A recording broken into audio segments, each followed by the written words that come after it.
स्वागत है आप सभी का आपके अपने YouTube चैनल CGPSC इन में। दोस्तों, मेरा नाम है चंदन कुमार शर्मा और आज हम लोग जो डिस्कस करेंगे वो है पटवारी का जो टेस्ट सीरीज चल रहा है उसका पार्ट 2। ठीक है, चूंकि समय कम बचा है और अभी जो वक्त है वो आप अपने आप को निखारने का, अपनी जो स्थिति है उसको जांचने का है। अगर आप अभी से तैयारी करना चाहेंगे और पूरा सिलेबस कंप्लीट करना चाहेंगे तो थोड़ा सा मुश्किल है, अगर आपने पहले पूरी तरह से पढ़ा नहीं है तो, क्योंकि सिलेबस बहुत वाइड है दोस्तों। ठीक है, अगर इंडियन सेक्शन देखें तो भी बहुत ज़्यादा है। तो आप जो है टेस्ट सीरीज के माध्यम से दोस्तों एक एक प्रश्न में बहुत सारे कॉन्सेप्ट और बहुत सारे आपके सवाल क्लियर होने वाले हैं। ऐसे प्रश्नों का समावेश किया गया है बहुत ज़्यादा, तो आप देखिए और इसका आनंद उठाइए और अपने आप को परखिए और आपका कितना नंबर है, कितना नंबर आ रहा है, कितना आप सॉल्व कर रहे हैं जरूर बताइएगा। ठीक है, आपका सुझाव आमंत्रित है। तो चलिए आज की कक्षा स्टार्ट करते हैं। दोस्तों एक चीज़ और बता दूं, अगर इसका PDF चाहिए टेलीग्राम लिंक नीचे दिया गया है, टेलीग्राम लिंक जरूर ज्वाइन कर लें। चैनल को सब्सक्राइब जरूर कर लीजिएगा अगर वीडियो पसंद आएगा तो। ठीक है, चलिए एक स्टेटमेंट, एक कथन हमारे स्वामी विवेकानंद जी का है, कभी यह मत कहना कि मैं यह नहीं कर सकता, ऐसा कभी नहीं हो सकता क्योंकि तुम अनंत स्वरूप हो, तुम सर्वशक्ति मान हो। स्वामी विवेकानंद जी है जो है दोस्तों, वे सभी मनुष्य में ईश्वर का स्वरूप मानते थे। जो आत्मा स्वरूप होता है वही ईश्वरीय स्वरूप होता है और कोई भी व्यक्ति जो है अगर कोई काम साध ले तो वो ऐसा हो ही नहीं सकता कि वो ना कर पाए। तो ये चीज जो है आप अपने अंदर महसूस कीजिए, अपने अंदर उस ईश्वरीय शक्ति आत्म स्वरूप को महसूस कीजिए। कभी मत सोचना कि आप जो है उस लक्ष्य तक नहीं पहुंच सकते। आपके अंदर वो ऊर्जा भरी पड़ी है, वो आपको सिर्फ उसको पहचानने की जरूरत है दोस्तों। आप निश्चित तौर पे सफल हो सकते हैं और चाहे नौकरी हो चाहे जिस भी फील्ड में हो आप जरूर सफलता प्राप्त करेंगे। तो चलिए स्टार्ट करते हैं इसी शुभ विचार के साथ। पहला प्रश्न है हमारा, निम्नलिखित कथनों में सत्य कथन है। ठीक है, तो यहाँ पर है शिवरी नारायण को शिवाकांक्षी कहा जाता है, खरौद को विष्णुकांक्षी कहा जाता है, दुधाधारी मठ शिवरी नारायण में है, नारायण मंदिर नर नारायण मंदिर रतनपुर में स्थित है। शिवरी नारायण या खरौद दोस्तों कहाँ पर है, तो ये जांजगीर चांपा जो ये आपको रेड कलर का दिख रहा है यहाँ पर स्थित है। और मैं बात करूं शिवरी नारायण को विष्णुकांक्षी कहा जाता है। क्या क्यों कहा जाता है दोस्तों, क्योंकि वहां पर वैष्णव धर्म के मानने वाले लोग समर्थन है। ठीक है, वहां पर जो है भगवान विष्णु से जुड़े जो है चीजें मिली हैं। ठीक है, नर नारायण मंदिर वहीं पर है, राम जी से रिलेट किया जाता है, तो वैष्णव धर्म संप्रदाय वाले लोग ज्यादा हैं इसलिए उसको विष्णुकांक्षी कहा जाता है। और बात करें खरौद को, तो खरौद को दोस्तों शिवाकांक्षी कहा जाता है। और खरौद मेरे ख्याल से आप लोगों को याद आ रहा होगा, खरौद से खरौद दोस्तों किसने, खरौद जो है वो ईशान देव ने खरौद में दोस्तों कौन सा मंदिर बनाया था, लक्ष्मणेश्वर मंदिर बनाया था। पांडु वंश का ईशान देव आपको ज्ञात होना चाहिए। ठीक है, इसने क्या बनाया था, यहाँ पर लक्ष्मणेश्वर मंदिर बनवाया था जो एक शिव मंदिर है। ठीक है, तो ये जो चूंकि शिव से रिलेटेड है, शैव से रिलेटेड है, ठीक है, यहाँ पर शिवलिंग स्थापित हुआ है इसलिए इसको शिवाकांक्षी कहा जाता है। ठीक, बात करें दुधाधारी मठ, ये ज्यादा कंफ्यूजन वाला टॉपिक है क्योंकि कई लोग ये देखते हैं कि दुधाधारी मठ तो जो है वो कहाँ पर है, वो रायपुर में स्थित है दोस्तों, जबकि ये दुधाधारी मंदिर है। ठीक है, मंदिर है रायपुर में है, जिसको बनवाया था जैत सिंह ने। किसने बनवाया था, जैत सिंह के शासनकाल में बलभद्र दास ने, कलचुरी वंश का शासक था। ठीक है, जैत सिंह। तो ये आप ध्यान रखिएगा, बहुत सारी चीजें आपको मिलेंगी। ठीक है, तो इस दुधाधारी मठ शिवरी नारायण में है, ये ध्यान रखेंगे। और सत्य कथन पूछा है और यही हमारा सत्य है, इस प्रश्न के हिसाब से यही आंसर होना चाहिए। ठीक है, बात करें नर नारायण मंदिर की, तो मैंने अभी बताया शिवरी नारायण मंदिर को ही नर नारायण मंदिर या बड़ा मंदिर जो है वो कहा जाता है, जो शिवरी नारायण में है ना कि रतनपुर में है। तो यही हमारा सही आंसर होगा दोस्तों। ठीक है, चलिए आगे बढ़ते हैं द्वितीय प्रश्न की ओर। दूसरा प्रश्न है, विलय के पश्चात ब्रिटिश सरकार द्वारा छत्तीसगढ़ में निम्नलिखित सुधार किए गए। पहला है, दीवानी एवं फौजदारी न्यायालयों की व्यवस्था की गई, बिल्कुल सही बात है। दीवानी एवं फौजदारी नालों की व्यवस्था की गई थी ब्रिटिश सरकार आने के बाद, ताकि लोगों को न्याय के लिए इधर उधर भटकना पड़े। एक अच्छी छवि वहां पर प्रस्तुत करना चाह रहे थे। प्रत्येक जिले में जिला पुलिस अधीक्षक की नियुक्ति की गई कानून व्यवस्था दुरुस्त करने के लिए, और दूसरा चीज अपना शासन कंटिन्यू करने के लिए पुलिस अधीक्षक की नियुक्ति की गई। रायपुर में केंद्रीय जेल का निर्माण किया गया। रायपुर के डाकघर में पोस्ट मास्टर की पदस्थापना की गई, चूंकि उस समय क्रांतिकारी जो है सूचना एक दूसरे को प्रदान ना कर सके, जो विद्रोह से संबंधित सूचनाएं थी, इसलिए पोस्ट मास्टर की पदस्थापना की गई। उनके द्वारा उन पर नियंत्रण रखने का प्रयास किया गया। तो चारों ही कथन बिल्कुल सत्य है। ऑप्शन डी हमारा दोस्तों यहाँ पर करेक्ट आंसर होगा। ठीक है, ऑप्शन डी 1, 2, 3 व 4 क्लियर है। चलिए आप बिल्कुल कमेंट में अपना आंसर देते जाएंगे और कितना सच हो रहा है वो बताते जाएंगे। जितने वीडियो चलते जा रहा है आप अपना आंसर देते जाइए कमेंट में और बताते जाएंगे कि सत्य है कि नहीं है। ठीक है, प्रमुख जंगल सत्याग्रह, उससे संबंधित प्रमुख व्यक्ति को सुमिलित कीजिए। यहाँ नेतृत्वकर्ता नहीं बोला है, उससे संबंधित प्रमुख व्यक्ति भी हो सकता है। ठीक है, बात करें लभरा ग्राम जंगल सत्याग्रह की दोस्तों, ये कहाँ पर है? देखिए यहाँ पर एक चीज याद रखिएगा, स्थान भी पूछा जाता है। तो ये कहाँ पर है? महासमुंद। ठीक है, एक और पूछा जाता है दोस्तों कब हुआ था? तो ये हुआ था सितंबर 1930 में। ठीक है, और इसके जो प्रमुख व्यक्ति थे, देखिए अरिमर्दन गिरी, अवध राम गोंड, ये सभी आप लोगों ने पढ़ा होगा, और फितूर राम गोंड। तो फितूर राम गोंड से रिलेटेड है लभरा ग्राम जंगल सत्याग्रह। वहीं बात करें बांधाघाट जंगल सत्याग्रह, ये कहाँ हुआ था? तो ये कोरबा जिले में। ठीक है, ये भी 1930 में ही हुआ था। ठीक है, और इसके जो नेतृत्वकर्ता थे दोस्तों वो है मोहनलाल शुक्ल जी थे। सारंगढ़ की बात करें, सारंगढ़ तो अभी बहुत ज्यादा चर्चा में रहा, नया जिला जो बन रहा है। ठीक है, तो ये रायगढ़ में स्थित है दोस्तों, और रायगढ़ में इसके जो थे व्यक्ति हैं वो कुंवर भान है। ठीक है, प्रमुख व्यक्ति। बात करें छुई खदान जंगल सत्याग्रह की, तो ये राजनांदगांव में, और इसके जो नेतृत्व करता है वो समारू बरई है। ये हुआ था 1930 में, और ये 1936, कई जगह 38 मिलता है दोस्तों, इसको देख लीजिएगा। ठीक है, तो ये आप ध्यान रखेंगे, जगह पूछ लिया जाता है, कब हुआ था डेट भी पूछ लिया जाता है। ठीक है, तो A2B3C4, A2B3C4, ये सी वाला जो है हमारा आंसर सही होगा दोस्तों। ठीक है, इस प्रश्न के हिसाब से क्लियर है। मैंने पहले ही बताया, अगर पीडीएफ चाहिए तो आप जो है वो टेलीग्राम लिंक ज्वाइन कर लीजिए, नीचे डिस्क्रिप्शन बॉक्स में मिल जाएगा। उचित संबंध जोड़िए। पुरातात्विक खनन स्थल है और एक तरफ जिला दिया हुआ है। पुरातात्विक खनन स्थल क्या होता है दोस्तों? जिस स्थल पर खनन करने से पुरानी जो प्राचीन काल के संबंध में जानकारियां मिलती हैं, कुछ चीजें मिलती हैं, कुछ जगह मिलती हैं, उसे पुरातात्विक खनन स्थल कहा जाता है। अभी हाल ही में चर्चा में था पचराही, जो कहाँ पर है? कवर्धा, कबीरधाम में। सिरपुर तो सभी जानते होंगे दोस्तों, महासमुंद में। महेशपुर जो है वो पुरातात्विक स्थल सरगुजा में है, और यहीं पर याद रखिएगा डीपाडी पुरातात्विक स्थल जो है वो बलरामपुर में है। कहाँ पर है? बलरामपुर में।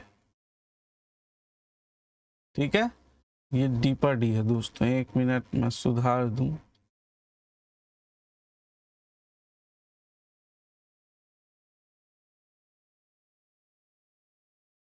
डीपाडी। ठीक है, मधुगी द्वीप तो सभी जानते हैं दोस्तों, बलौदाबाजार मुंगेली की सीमा पर स्थित है।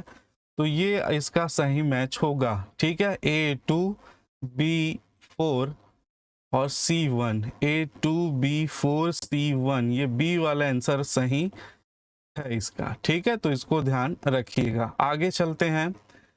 नेक्स्ट है दोस्तों कथन, छत्तीसगढ़ की कृषि मानसून पर निर्भर है। ठीक है, बिल्कुल सत्य कथन है, कथन जो है वो सही है, मानसून पर निर्भर है। छत्तीसगढ़ में सिंचाई की सुविधा नहीं है। तो छत्तीसगढ़ में सिंचाई की सुविधा है दोस्तों, नहीं है ऐसा नहीं है, छत्तीसगढ़ में सिंचाई की सुविधा है। तो यहाँ पर कारण जो है वो क्या हो जाएगा? गलत हो जाएगा। ठीक है, तो कथन सत्य है परंतु कारण जो है वो गलत है। तो ये हमारा ऑप्शन सी इसका सही आंसर होगा। ठीक है, चलिए आगे चलते हैं। नेक्स्ट है छत्तीसगढ़ी आदिवासी नृत्य शैला के संबंध में सत्य कथन है। ठीक है, देखेंगे इस नृत्य का पूरा नाम सैला रीना है। ठीक, तो इस नृत्य का पूरा नाम सैला रीना है, बिल्कुल है दोस्तों, इस नृत्य का पूरा नाम सैला रीना है। सैला मुख्य रूप से गोंड, बैगा व प्रधान जनजातियों का नृत्य है, बिल्कुल सही बात है। ये प्रमुख रूप से गोंड, बैगा, प्रधान जनजातियों का नृत्य है। इसके अलावा भी और जनजातियां करती हैं, तो इसको भी ध्यान रखिएगा। यह सरगुजा का लोकप्रिय जनजाति नृत्य है, बिल्कुल सरगुजा का ये लोकप्रिय जनजाति नृत्य है। नेक्स्ट देखिए, इस नृत्य में स्त्री व पुरुष दोनों भाग लेते हैं, तो ये स्टेटमेंट गलत है दोस्तों। ये नृत्य में केवल और केवल पुरुष भाग लेते हैं, तो इसको ध्यान में रखिएगा। तो हमारा इस प्रश्न के हिसाब से आंसर होगा ऑप्शन डी। क्लियर है? चलिए नेक्स्ट देखें, छत्तीसगढ़ के कलाकार केदार यादव किस विधा से संबंधित हैं? तो इसके कलाकार दोस्तों अभिनय से, गायन से, नृत्य से, वादन से, आप बहुत लोग इसको जानते होंगे, गायन से संबंधित हैं। तय बिलास पुरहिनस औ मैं रैगढ़िया, तोर मोर जोड़ी फबे है सबले बढ़िया, ये गीत दोस्तों बहुत ज़्यादा फेमस हुआ था। इसके अलावा मोर झुलतरी गेंदा, इंजन गाड़ी, सेमर फुलगे, आकाशवाणी, चिटको घड़ी नदियामा, ये भी दोस्तों बहुत ज़्यादा फेमस हुआ था। इन्होंने दोस्तों सबसे पहले तो सोनहा बिहान दाऊ रामचंद्र देशमुख, इसमें जो है वो संगीत में सहयोग दिया था।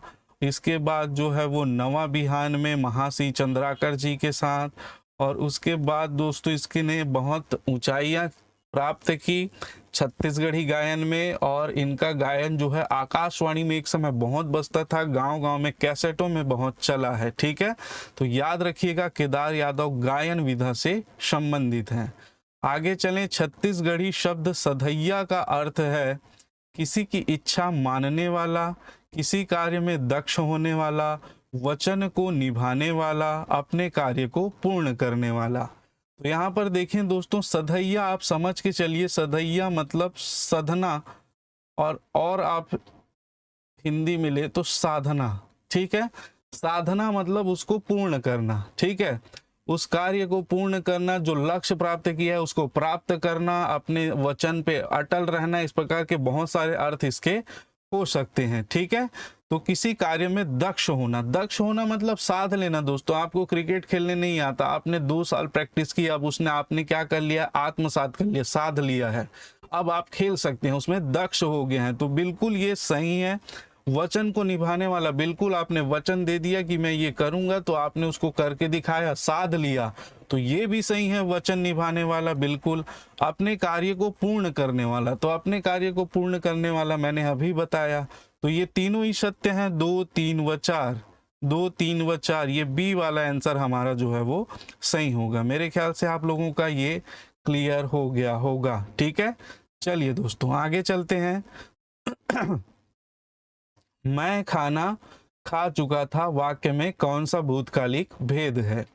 अब यहाँ पर देखिए दोस्तों, खा चुका था मतलब ये बहुत पहले जो है वो कार्य हो चुका है। ठीक है, बहुत पहले हो चुका है, समय का बोध हो रहा है हमको। ठीक, तो ये किस में आएगा, पूर्ण भूतकाल में आएगा, यही हमारा क्या है, आंसर है।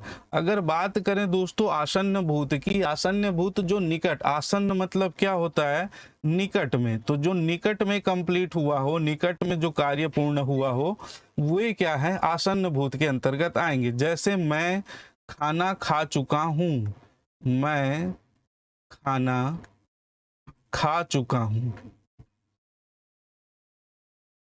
ठीक है, तो ये हो गया आसन्न भूत, और आसन्न भूत को ही दोस्तों क्या कहा जाता है, पूर्ण वर्तमान भी कहा जाता है। ठीक है, इसको भी याद रखेंगे, आसन्न भूत को ही पूर्ण, क्योंकि ये वर्तमान में पूर्ण हुआ है। ठीक, मैं खाना खा चुका हूं, तो इसको ही क्या कहते हैं, पूर्ण वर्तमान। बात करें सामान्य भूत की, तो मैं खाना खा चुका, सिर्फ ये, इसमें समय का बोध नहीं होगा कि एक अभी खाया, पहले खाया, तो समय का ज्ञान नहीं होता है। मैं पढ़ाई कर चुका, ठीक है, क्लियर है, तो इसमें जो है वो नहीं होगा, समय का बोध नहीं होता है, इसीलिए इसे सामान्य भूत कहते हैं। संदिग्ध भूत मतलब जो पास्ट में कार्य हुआ है नहीं हुआ है, इसमें संदेह हो, जैसे राम ने पढ़ाई की होगी, ठीक है। तो राम ने पढ़ाई की होगी कि नहीं होगी, इसमें कंफ्यूजन है। ठीक है, संदिग्धता की स्थिति है तो वहां पर क्या होगा, संदिग्ध भूतकाल होता है। ठीक है, चलिए आगे चलते हैं। इसका आंसर होगा दोस्तों पूर्ण भूतकाल। नेक्स्ट बात करें, यदि एक ही वाक्य में कर्ता की जगह उत्तम, मध्यम तथा अन्य पुरुष तीनों का प्रयोग किया जाए तो इनका निश्चित क्रम क्या होता है। तो इसका निश्चित क्रम शब्द शुद्धि की दृष्टि से भी दोस्तों ये इंपॉर्टेंट है, आप लोग ध्यान रखिएगा। जैसे मैं अगर यहां पर लिखूं कि मैं, तुम और वह घर जाएंगे या घर जाएंगे लिख दिया, चलिए घर जाएंगे। ठीक है, तो ये वाक्य जो है क्या हो जाएगा, अशुद्ध हो जाएगा। ठीक है, ध्यान रखिएगा। क्यों? क्योंकि शुद्ध वाक्य जो होता है दोस्तों, पहले हम लोग मध्यम पुरुष का प्रयोग करेंगे, तुम। ठीक है, उसके बाद अन्य पुरुष का प्रयोग करेंगे, तुम, वह, और अंतिम में जो है वो उत्तम पुरुष का प्रयोग किया जाता है। ठीक है, तुम, वह और मैं घर जाएंगे, मध्यम पुरुष, उसके बाद अन्य पुरुष और अंत में उत्तम पुरुष। हमारा ए आंसर सही होगा। शब्द शुद्धि की भी दृष्टि से इसको ध्यान रखेंगे। क्लियर है? चलिए आगे चर्चा करते हैं दोस्तों। विराम चिन्ह के संबंध में असंगत युग्म पहचानिए। ठीक है, विराम चिन्ह वाले क्वेश्चन जो है अभी हाल ही में आपने देखा बहुत ज्यादा पूछे गए थे, तो इसको भी आपको अब पूरे अच्छे तरीके से लेकर चलना है। तो उपविराम चिन्ह ये बिल्कुल सही है, संक्षेपण सूचक चिन्ह ये भी सही है, अनुवृत्ति चिन्ह ये भी सही है। बात करें निर्देशक चिन्ह की दोस्तों, तो निर्देशक जो चिन्ह होता है वो डैश होता है। ये जो चिन्ह है वो विवरण चिन्ह है। क्या है? विवरण चिन्ह है। ठीक है, तो ये विवरण चिन्ह है, ना कि निर्देशक चिन्ह। असंगत युग्म बोला है, यही हमारा क्या होगा, राइट आंसर होगा। क्लियर है? चलिए आगे प्रश्न पर चर्चा करते हैं। भारत आने वाली यूरोपियन कंपनियों का सही क्रम बताइए। तो भारत आने वाली यूरोपियन कंपनी दोस्तों, सबसे पहले कौन आए थे? पुर्तगाल आए थे, उसके बाद डच आए थे, उसके बाद अंग्रेज आए थे, उसके बाद डेनिश आए थे, उसके बाद फ्रांसीसी आए थे। ठीक है, तो ये वाला जो आंसर है हमारा सही होगा। ठीक, बात करें पुर्तगाली, तो आपको पता है दोस्तों, वास्को डी गामा आप सभी जानते होंगे, सभी लोग इससे परिचित होंगे। कब आए थे? 1498 सबसे पहले आए थे। ठीक है, जेमुरिन ने इसका स्वागत किया था, कहाँ पर? कोचीन में। ठीक है, तो इसको ध्यान रखेंगे। उसके बाद डच आए थे दोस्तों, उसके बाद अंग्रेज आए थे, उसके बाद डेन आए थे, उसके बाद फ्रांसीसी यहाँ पर आए थे। ठीक है, इसका क्रम मैं आगे और भी चर्चा करते जाऊंगा जैसे जैसे ये आते जाएगा, आप ध्यान रखिएगा। ठीक है, चलिए आगे चलते हैं। इसका जो आंसर होगा सी होगा दोस्तों। क्लियर है? चलो, भारत आने वाली यूरोपीय कंपनियों को उनके देशों के साथ सुमेलित कीजिए। ठीक है, तो उनके देशों के साथ सुमेलित करना है। पुर्तगाल, यहाँ पर आपको नाम थोड़े अब अजीब जो है वो मिलने लगेंगे। ठीक है, क्यों मिलने लगेंगे? क्योंकि अब सिर्फ हम लोग जानते हैं कि ईस्ट इंडिया कंपनी, ठीक है, जो भी यहाँ पर आई ईस्ट इंडिया कंपनी ने शासन किया, भैया ईस्ट इंडिया कंपनी, अब ये इंडिया जो है वो इधर था। ठीक है, ये मान लीजिए मोटा मोटा मैप है, इंडिया इधर था, इधर यूरोप था दोस्तों, तो यूरोप के ईस्ट में पड़ेगा, तो इधर से जितनी कंपनियां आएंगी वो सभी क्या कहलाएंगी? ईस्ट इंडिया कंपनी कहलाएगी। तो सवाल ही नहीं उठता है फिर, है ना। तो यहाँ पर आपको अब नाम याद रखने का जरूरत है। पुर्तगाल से एस्तादो दा इंडिया, ठीक है, ये 1498 में आया था, बिल्कुल सही बात है। ठीक है, और पुर्तगाल का जो उस समय राजा थे या कह लीजिए शासक थे दोस्तों, वो कौन थे? एमेनुअल। ठीक है, एस्तादो द इंडिया, इन्होंने जो है वो कहा वास्को डी गामा को कि आप खोजिए, क्योंकि उस समय भारत, अब दोस्तों एक चीज और प्रश्न उठता है, वहां पर सब लोग भारत को क्यों ढूंढ रहे थे? ठीक है, भारत को इसलिए ढूंढ रहे थे क्योंकि वहां पर सभी पूरे विश्व में ये चर्चा थी कि भारत की अर्थव्यवस्था सबसे ज्यादा है, भारत सोने की चिड़िया है, बहुत ज्यादा पैसा है, और पूरा वर्ल्ड जो है इसी से चल रहा है, सभी तो लूट लूट के ले गए थे। ठीक है, तो इसको ध्यान में रखिएगा, जो भारत सोने की चिड़िया है, भारत में जो बहुत सारी खनिज और बहुत सारी चीज मसाले वगैरह बहुत मिलते हैं, व्यापारिक केंद्र है, इसलिए भारत को सभी लोग ढूंढने में लगे थे दोस्तों, क्यों ना ढूंढे, ठीक है। हॉलैंड वेरिंगदे ओहत इंडिसे कंपनी 1602 एकदम करेक्ट है। हॉलैंड नीदरलैंड दोस्तों, जहां डच, जिससे जो है वो डच आए थे, ये भी बिल्कुल करेक्ट है, याद रखेंगे। नेक्स्ट देखें इंग्लैंड। इंग्लैंड में जो है ईस्ट इंडिया कंपनी, उसका जो नाम था the governor and company of merchants of trading to the East Indies, ठीक है। इसमें गवर्नर इन्वॉल्व था, ठीक है, एंड कंपनी ऑफ मर्चेंट, व्यापारियों की जो कंपनी थी वो इन्वॉल्व थी। इसके लिए of trading to the East Indies, मतलब ईस्ट इंडिया से ट्रेडिंग, व्यापार करने के लिए, ठीक है। तो इसको आप ध्यान रखेंगे, ठीक है। ये पूरा इसका नाम है दोस्तों। 1599 में यहाँ पर 80 व्यापारियों ने यहाँ पर मुलाकात की थी। एलिजाबेथ इस समय दोस्तों क्या थी, यहाँ की महारानी थी, और उसने एक चार्टर क्या होता है दोस्तों, चार्टर होता है अधिकार पत्र, ठीक है। क्या होता है, अधिकार पत्र। तो चार्टर के माध्यम से जो है इसको 15 साल के लिए दोस्तों शासन करने दिया था, ठीक है। कितने साल के लिए, 15 साल के लिए, ठीक। फिर आगे क्या हुआ आप सबको बहुत अच्छे से पता है। फ्रांसीसी की बात करें, कंपनी देश इंडसे ओरिएंटलेस, हमको ज्यादा दोस्तों ध्यान रखना है ब्रिटिश ईस्ट इंडिया कंपनी की, ठीक है। तो ये 1664 में जो है वो आई थी, ठीक है, बनी थी, और ये फ्रांसिस की कंपनी है, और उसी समय जो है दोस्तों आए थे इन लोग। तो इसको भी आप ध्यान रखिएगा, ठीक है। तो इसमें सभी सुमेलित हैं दोस्तों, इसमें याद रखिएगा आंसर होगा इसमें सभी सुमेलित हैं, एक भी सुमेलित नहीं है, ऐसा दिया ही नहीं है, सभी क्या है, सुमेलित हैं, ठीक है। तो इसको नोट कर लीजिएगा। नेक्स्ट बात करें, भारत में पुर्तगालियों द्वारा प्रथम कोठी कहाँ स्थापित की गई। तो भारत में पुर्तगालियों द्वारा दोस्तों प्रथम कोठी स्थापित की गई कोचीन में, ठीक है। कोचीन कहाँ पर है, केरला में। कोचीन कहाँ पर है, केरला। और यहीं पर पहला जो है वो चर्च भी स्थापित किया गया, और पहला किला भी स्थापित किया गया, कहाँ पर, कोचीन में दोस्तों। और कोचीन जो है वो पुर्तगालियों की राजधानी रही, 1530 में उन्होंने चेंज किया, और जो है वो गोवा को जो है राजधानी बनाई। कालीकट भी कोचीन में, केरला में है। गोवा को पुर्तगालियों ने जीता था, कब जीता था, 1510 ईस्वी में। उस समय यहाँ के जो नवाब थे यूसुफ आदिल शाह,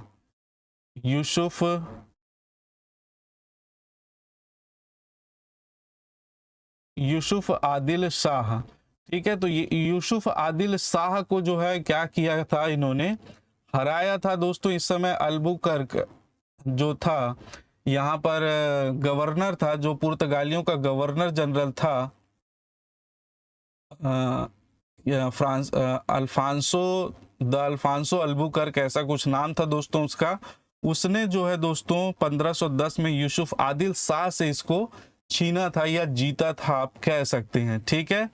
इससे पहले जो और गवर्नर थे इसको, ठीक है, फ्रांसिस्को अल्मीडा, ठीक है, उसने भी प्रयास किया था, चोल का युद्ध जो रिलेटेड है उससे, तो उसने भी प्रयास किया था दोस्तों, लेकिन उस समय नहीं जीत पाए थे 1508 में। 1510 में फिर जो नए गवर्नर जनरल आए थे उन्होंने जीता था यूसुफ आदिल शाह से, ठीक है। और इसी को 1530 में इन्होंने अपनी क्या बनाई थी, पुर्तगालियों ने राजधानी बनाई थी। बात करें मसूलीपट्टनम, मसूलीपट्टनम है आपका आंध्र प्रदेश में, कहाँ पर है, आंध्र प्रदेश में है। और ये जो है दोस्तों इन्होंने डचों ने यहाँ पर जो है अपनी कोठी, पहली कोठी स्थापित की थी, किसने, डचों ने। तो इसको भी आप याद रखेंगे, ठीक है। चलिए आगे चलते हैं दोस्तों। अच्छा ये मैप है, मैप के माध्यम से भी आप समझ सकते हैं। ये है गोवा, ये क्या है, गोवा पुर्तगालियों के हक में आ गया था सभी। और ये है दोस्तों कोचीन केरला में, ये भी पुर्तगालियों की जो है वो क्या, सबसे पहले जो है ये अपनी कोठी स्थापित की पुर्तगालियों ने, ठीक है, कोचीन में। बात करें यहाँ पर तो ये मसूलीपट्टनम दोस्तों, मसूलीपट्टनम में किसने, डचों ने जो है वो, कहाँ पर है, ये आंध्र प्रदेश है, ये आपको पता है। डचों ने अपनी पहली कोठी स्थापित की। यहाँ पर अंग्रेजों ने अपनी पहली कोठी स्थापित की, अंग्रेजों ने 1608 में, और यहाँ पर गुजरात में ही जो है, गुजरात के सूरत में दोस्तों, स्पेशली याद रखेंगे सूरत में, ठीक है। फ्रांसीसियों ने भी अपनी कोठी यहीं पर स्थापित की थी, फ्रांसीसियों ने, और ये की थी 1668 में, ठीक है।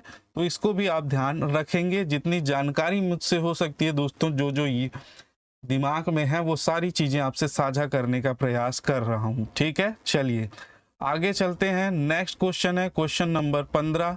1940 के अगस्त प्रस्ताव में क्या प्रस्ताव दिया गया था, ठीक है। तो जो 1940 का अगस्त प्रस्ताव दिया गया था, उस समय वायसराय थे लॉर्ड लिनलिथगो। क्या थे? लॉर्ड लिनलिथगो, ठीक है, ध्यान रखेंगे। गवर्नर जनरल थे लॉर्ड लिनलिथगो। तो उस समय दोस्तों द्वितीय विश्व युद्ध प्रारंभ हुआ था, और द्वितीय विश्व युद्ध प्रारंभ हुआ तो अंग्रेजों ने यहाँ के जवानों को जबरदस्ती, मतलब भारत को जबरदस्ती उसमें इन्वॉल्व कर दिया, जिसका कांग्रेस ने विरोध किया। तो लॉर्ड लिनलिथगो जो गवर्नर जनरल था, उसके द्वारा प्रस्ताव दिया गया कि भाई आप जो है हमारा साथ दीजिए, फिर आपको हम जब युद्ध खत्म होगा तो आपके लिए एक संविधान सभा का निर्माण करेंगे, आपके लिए एक डोमिनियन स्टेट बना देंगे, और बहुत सारी जो बातें उसमें की गई। तो यहाँ पर दोस्तों अंग्रेजों ने इसे अस्वीकार कर दिया। क्यों? क्योंकि कांग्रेसियों ने इसको अस्वीकार कर दिया। क्यों? क्योंकि अंग्रेजों ने कहा कि युद्ध समाप्त होने के बाद करेंगे, और युद्ध कब समाप्त होगा, और समाप्त होने के बाद नहीं किए तो फिर क्या कर सकते हैं। ऐसे बहुत सारे संशय थे, क्योंकि अंग्रेज अपनी बातों में कभी टिकते नहीं थे, सत्य में रहते नहीं थे, इसलिए, ठीक है। तो यहां पर याद रखेंगे दोस्तों, ये डोमिनियन स्टेट आ जाएगा इसमें, ठीक है।